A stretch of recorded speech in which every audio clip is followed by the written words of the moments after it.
سیدہ طیبہ طاہرہ ظاہرہ عابدہ ساجدہ راکعہ سیدہ فاطمۃ الزہرا رضی اللہ تعالی عنہا کا اسوہ مقدرات اسلام کے لیے، ہماری بہنوں بیٹیوں کے لیے مکمل کامل اور اکمل نمونہ ہے۔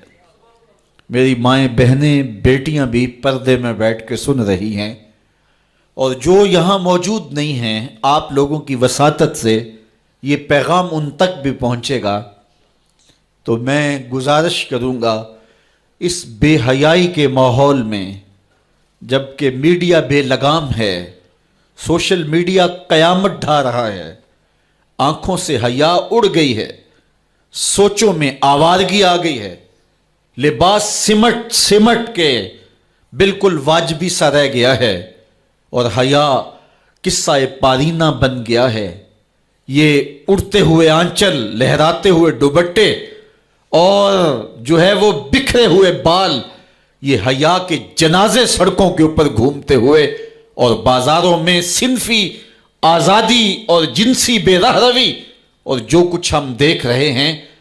تو آج ہم سیدہ فاطمۃ الزہرا کے کردار کو خضر راہ بنائیں۔ اقبال کہتا ہے، مزرعہ تسلیم را حاصل بطول، مادرا را اسوائے کامل بطول۔ مزرعہ تسلیم کی کھیتی کا جو حاصل ہے، جو پھل ہے، وہ سیدہ فاطمہ ہے، اور ماؤں کے لیے کامل نمونہ سیدہ فاطمۃ الزہرا رضی اللہ تعالی عنہا ہیں، جن کے آنچل کو مہر و ماں نے بھی نہیں دیکھا تھا۔ خادم کی شوہر کی خدمت بھی کرتی ہیں، بچوں کی تربیت بھی کرتی ہیں۔ آسیہ گردان و لب قرآن سرا، ادھر چکی بھی چل رہی ہے اور لبوں پر قرآن کے نغمے بھی جاری ہیں۔ آسیہ گردان چکی چلا رہی ہیں، واللب قرآن سرا، اور اقبال کہتا ہے لبوں پر قرآن کے نغمے جاری ہیں۔ جب لبوں پہ قرآن کے نغمے ہو اور آٹا پیسا جا رہا ہو، تو پھر وہ گندم اور وہ آٹا جب بچے کھائیں گے تو پھر حسین ابن علی کے کردار ہی پیدا ہوں گے۔ لیکن تھرکتی تصویریں اور نیم برہنہ شکلیں اور کانوں میں جو ہے وہ میوزک کی آوازیں، اور ماں اس ماحول میں بچے کو دودھ پلا رہی ہو، تو بچہ حسین ابن علی کا جان نشین تو نہیں بنے گا۔ کوئی اداکار تو بن سکتا ہے، کوئی گلوکار تو بن سکتا ہے، لیکن حسین ابن علی کا جان نشین نہیں بنے گا۔ تو ماؤں کو کامل اکمل نمونہ سیدہ فاطمۃ الزہرا کا اختیار کرنا چاہیے، اس نمونے کو لے کے اپنی زندگی میں اتارنا چاہیے۔ آج ہم دلیلیں دیتے ہیں، میڈیا سے دلیلیں سنتے ہیں، اسلام تنگ نہیں ہے، تم نے اسلام کے دائرے کو تنگ کر دیا ہے۔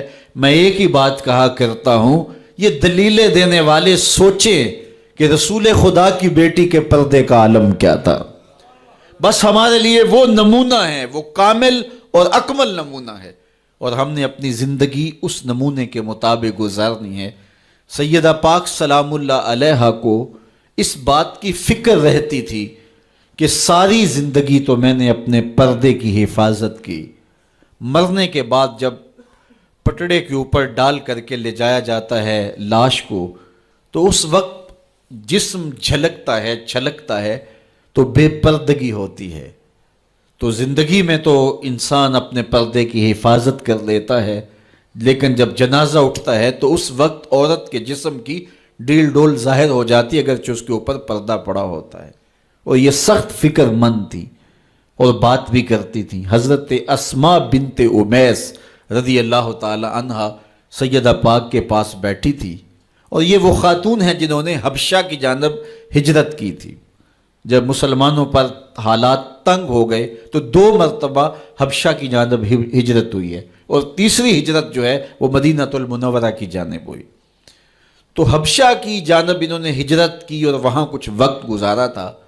تو انہوں نے کہا کہ میں نے وہاں ایک منظر دیکھا ہے کہ 4 پائی کے چاروں پائے جو ہیں ان کے ساتھ شاخیں باندھی جاتی ہیں، اور شاخیں باندھ کے ان کو پھر آپس میں جوڑ دیا جاتا ہے، اور اس کے اوپر کپڑا ڈال دیا جاتا ہے، وہ ایک ڈولی بن جاتی ہے، اور اس میں عورت کا جنازہ ہوتا ہے۔ تو جب یہ بات سنی تو سیدہ کی خوشی کی انتہا نہ رہی، کہا یہ تو بہت اچھا ہوا، اور سیدہ پاک کا پھر جنازہ پردے کے ایسے ماحول میں اٹھتا ہے اور رات کی تنہائی میں اٹھتا ہے اور بہت تھوڑے لوگ جنازے میں شامل ہوتے ہیں. اور پھر سیدہ پاک سلام اللہ علیہا کے پردے کا عالم یہ ہے، اہل سیر نے لکھا ہے کل قیامت کے دن جب میدان حشر میں سیدہ تشریف لائیں گی تو 70,000 حوروں کے جلو میں ہوں گی، اور جب گزریں گی تو آواز آئے گی یا اہل الجمع غدوا ابصارکم لأن فاطمہ بنت محمد حتی تمر. اے نبیوں، رسولوں، پیغمبروں، اے صالحین، نیکوکاروں، اے حشر کے میدان میں جمع ہونے والے لوگوں، اپنی نظریں نیچی کر لو، محمد کی صاحبزادی گزر رہی ہے. تو قیامت کے دن بھی اللہ ان کو یہ اعزاز دے گا، ان کو تکریم دے گا، ان کو عزت نصیب کرے گا. تو سیدہ پاک کا نمونہ زندگی ہماری مخدرات اسلام کے لیے، ہماری بیٹیوں کے لیے، بہنوں کے لیے کامل، اکمل اور مکمل نمونہ ہے. مزرعہ تسلیم را حاصل بطول، مادران را اسوائے کامل بطول. تو ان سے ہمیں سیکھنا ہے کہ انہوں نے اپنی ساری زندگی کیسے گزاری. آج کی عورت کہتی ہے کہ میں نہیں کر سکتی نماز، روزہ اور یہ امور نہیں بجا لا سکتی، بچوں کا بوجھ اتنا ہے، ان کی تربیت اور ان کو کھانا دینا، ان کو دودھ دینا، بار بار جو ہے وہ ان کا لباس تبدیل کرنا، کب وقت ہوتا ہے، میرے کپڑے بھی ناپاک ہو جاتے ہیں، تو کیسے میں ان کو جو ہے بچوں کو کروں اور اس کے بعد عبادات بھی وقت پہ کر سکوں. تو یہ بڑا مشکل ہے. وہ حضرت سیدہ کو دیکھیں کہ آپ اپنے کندھوں پہ مشکیزہ بھی اٹھا کے لاتی ہیں، چکی بھی پیستی ہیں، بیٹوں کی تربیت بھی کرتی ہیں، شوہر کی خدمت بھی کرتی ہیں، اور مصلی بچھا کے جب کھڑی ہوتی ہیں تو ساری ساری رات قیام میں، کبھی رکوع میں، کبھی سجدے میں گزر جاتی ہے، اور پھر کہتی ہیں مالک تیری راتیں اتنی چھوٹی ہیں، تیری بندی کا ذوق بندگی ہی پورا نہیں ہوتا، ایک تو رات اتنی لمبی بنا دے جی بھر کے تجھے سجدہ ہی کر سکوں. تو انہیں شکوہ رہتا ہے کہ راتیں اتنی چھوٹی ہیں اور میرا ذوق بندگی ہی پورا نہیں ہوتا. سارا دن روزے سے گزرتا ہے، رات قیام میں، رکوع اور سجود میں گزرتی ہے، اور بیٹوں کی تربیت کی تو وہ کائنات نے ایسی تربیت کا جوہر نہیں دیکھا ہے جو سیدہ فاطمہ کے گھر میں پلنے والے بچوں میں تربیت کا رنگ نظر آیا کہ انہوں نے اپنا خون دے دیا لیکن دین کی آن پہ آنچ نہیں آنے دی. تو ان کی زندگی ہمارے لیے، ہماری مخدرات اسلام کے لیے، بہنوں، بیٹی اور ماؤں کے لیے کامل اکمل نمونہ ہے. میری بہن، میری بیٹی، تو مغرب کی ٹینو نہیں ہے، تو مشرق کی بیٹی ہے. تو کوئی دیا نہیں ہے کہ جس کو جو چاہے اٹھا کے لے جائے.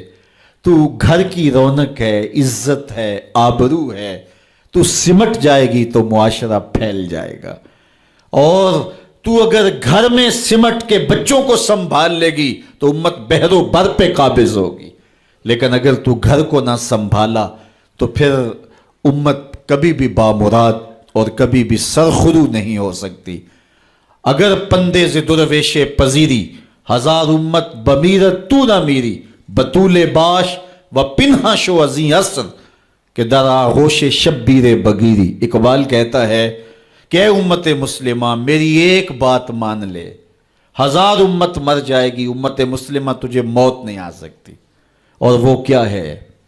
اللہ اکبر. بطول باش، قوم کی بہن سے، بیٹی سے، ماں سے مخاطب ہو کے اقبال بولتے ہیں بطول باش، بطول بن جا، وہ پنہا شو ازیں اثر، اور زمانے کی آنکھ سے پوشیدہ ہو جا. پھر در آغوش تو شبیر بگیری، پھر تیری آغوش میں بھی حسین ابن علی کے جانشین پرورش پائیں گے. تو اپنے آپ کو سمیٹ کے اس کردار کے سانچے میں ڈال لیا جائے. عورت کا دائرہ کار گھر ہے، چار دیواری ہے، اور اس چار دیواری کے ماحول کو آسودہ رکھے. وہ باہر نکل کر کے جو ہے وہ گھر کی ذمہ داریوں سے دستبردار نہ ہو. یہ ذمہ داریاں مرد کی ہیں کہ وہ باہر نکلے اور ضروریات کو فراہم کرے. عورت کی ذمہ داری چار دیواری کی ہے، اس چار دیواری کو رونق بخشے اور تربیت پر نئی نسل کو بہتر بنانے کے لیے اپنی ساری صلاحیتیں صرف کر دے. ساری زندگی میں ایک اس کا بچہ بھی اگر قوم کو مل گیا تو قوم کی تقدیر بدل دے گا۔ مائی راستی ہیں یا ام الخیر ہیں، انہوں نے ایک بچے کی تربیت کی، آج مائیں کیوں نہیں کر سکتی؟ بابا فرید کی ماں بیٹے کے مزاج کو سمجھتی ہیں کہ یہ شکر کو بہت پسند کرتا ہے، تو شکر کی پڑیا مصلے کے نیچے رکھ دیتی ہیں، اور بیٹا مصلہ اٹھاتا ہے تو نیچے شکر کی پڑیا ملتی ہے، روز ڈیوٹی دیتی ہیں، اور بیٹا شوق سے نماز پڑھتا ہے، بعض میں شکر کی پڑیا بھی ملے گی۔ ایک دن کہیں گئی تھیں تو نماز کا وقت ہوا، ماں وہاں بے چین ہے اور وہی مصلی بچھا کے کہتی ہے مالک میری لاج رکھنا، آج بیٹا مصلی اٹھائے اور اس کو شکر کی پڑیا نہیں ملے گی تو راز کھل جائے گا، تو بیٹا کہیں بدظن نہ ہو جائے، اس کا گمان یہ ہے کہ مالک اپنی کرم نوازیوں سے یہ پوری مجھے ڈائریکٹ دیتا ہے، درمیان میں کوئی نہیں ہے۔ اللہ اکبر۔ خیر ماں واپس پلٹی اور سب سے پہلے تجسس بھری نگاہ سے بیٹے کو دیکھ رہی تھی کہ بیٹا کوئی شکایت تو نہیں کرتا، لیکن فرید بیٹے کے لب پہ کوئی شکایت نہیں تھی۔ خیر ماں نے پوچھ لیا بیٹا نماز پڑھی تھی؟ کہا اماں نماز پڑھی تھی، لیکن آج جو شکر ملی ہے اس کا چس ہی کوئی اور تھا، اس کا ذائقہ ہی کوئی اور تھا۔ تو آنکھوں سے چھم چھم آنسو برسنے لگے، مالک تو نے میری لاج رکھ لی۔ تو پھر بتایا کہ بیٹے میں تو یوں ہی پڑیا رکھتی تھی، آج مالک نے جو ہے وہ میری لاج رکھی ہے اور تیرے مصلے کے نیچے پڑیا رکھ دی، پھر فرید بنا نا۔ تو پیچھے ماں کھڑی نظر آتی ہے، حضرت غوث اعظم رضی اللہ تعالی عنہ۔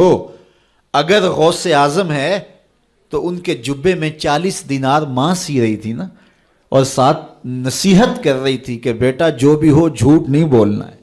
پھر ڈاکوؤں کو بتا دیں کہ 40 درہم تو میرے پاس بھی ہیں، تو ڈاکو کہتے ہیں عجیب کہانی ہے، بھلا کو ڈاکوؤں کو بھی پیسے بتایا کرتا ہے۔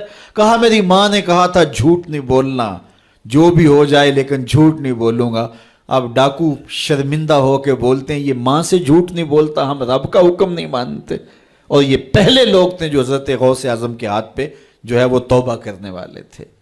اللہ اکبر۔ قطب الدین بختیار کاکی جب درس گاہ میں جاتے ہیں، استاد پڑھاتا ہے الف لام میم ذالک الکتاب، پورا پارہ سنا دیتے ہیں۔ دوسرے پارے کا آغاز ہوتا ہے سیقول السفہاء من الناس، بچہ سارا پارہ سنا دیتا ہے، تیسرا پارہ، چوتھا پارہ، 14 پارے سنا دیے۔ کہا یہاں سے شروع کرو، سبحان الذی اسری بعبدہ۔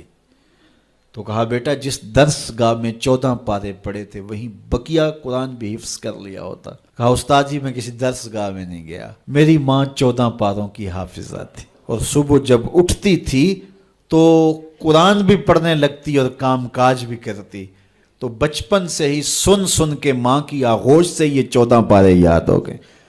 تو مائیں اگر ایسی ہوں تو بیٹے ایسے ہوتے ہیں، اس لیے ماں کے کردار کو روشن کرنا ہوگا، ماں کے کردار کو بہتر کرنا ہوگا، اور ماؤں کے لیے کامل اکمل نمونہ سیدہ پاک سلام اللہ علیہا کا نمونہ زندگی ہے، اور ان کی زندگی کے ایک پہلو سے روشنی لے کر کے، اجالا لے کر کے مخدرات اسلام کی زندگیوں میں چراغاں کیا جا سکتا ہے، اور ان کی زندگی سے ایک اچھی نسل تیار ہو سکتی ہے۔ کسی نے کہا تھا مجھے اچھی مائیں دے دو میں تمہیں اچھی نسل دوں گا، تو سیدہ پاک کا اسوہ ہمارے لیے یقیناً کامل اور اکمل نمونہ ہے۔ اللہ تعالیٰ ان کے نقوش پا کی برکتیں اور ان کے وجود سے وابستہ رحمتیں ہماری ماؤں، بہنوں اور بیٹیوں کو نصیب فرمائے۔ اور آج کی اس مجلس میں ہم ان کی وساطت سے اللہ کی بارگاہ میں دعا کرتے ہیں، اے اللہ حیا سوز ماحول سے اس امت کو نجات عطا کر دے، اور اس امت کو پھر عظمت پارینہ و رفتہ عطا کر دے، اور قوم کی بیٹیوں کو اسوہ بطول پہ گامزن کر دے۔